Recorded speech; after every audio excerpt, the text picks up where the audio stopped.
देवळांचा धर्म आणि धर्मांची देवळे. लेखक प्रबोधनकार ठाकरे.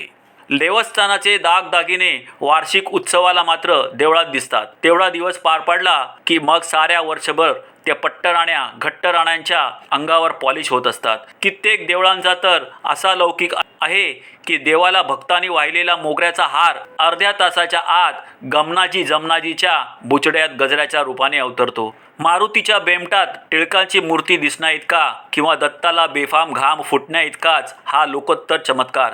यात काय संशय. कित्येक देवळांतल्या देवाचे जमीन जुमल्याचे उत्पन्न कोट्यवधी रुपयाचे असून वार्षिक यात्रेचा खुर्दा लाखाच्या खाली जात नाही.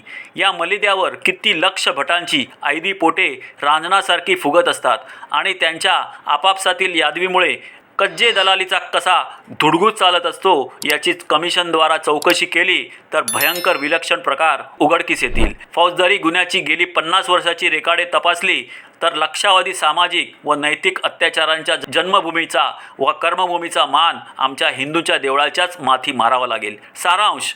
धर्माची देवळे म्हणून हिंदू किती नाचत असले तरी आजच्या देवळाचा धर्म असा चमत्कारिक व शिसारी येण्या इतका गलिच्छ बनला आहे की त्याच्यापुढे शंकराच्या पिंडीच्या उत्पत्तीची पवित्र पुराणोत्तक कथा पुष्कळच सभ्य ठरेल. या मुद्द्यावर विशेष स्पष्टोक्तीने लिहिण्या बोलण्याचा प्रसंग एखाद्या तापट माथ्याच्या भटेतरावर न येता माबाप इंग्रज सरकारच्या एखाद्या सरकारी कमिशनवरच येईल तरच पवित्र भिक्षुकशाहीला सोनाराने कान टोचल्याचे सौभाग्य भोगायला मिळेल. देवळांमुळे आणि त्यातल्या देवांमुळे हिंदू समाजाची आत्मिक उन्नती किती झाली हे भट भिक्षुकांच्या लठ्ठ दुलदुलीत पोटांवरूनच ठरवायचं असेल तर आजचा हिंदू समाज आध्यात्मिक मोक्षाला पोचल्याची थेट पावती द्यायला काही हरकत नाही. असल्या जीवनमुक्त समाजाला या स्वराज्याच्या आणि सहकार असहकाराच्या दलामली हव्यात तरी कशाला. 10 वर्षापूर्वीपर्यंत राजकारणी त्रांगड्यांच्या जोरावर हिंदूंचे सर्वांगीण पुनरुज्जीवन आणि एकजिन्सी संघटन करण्याची मिजास मारणारे भट सुद्धा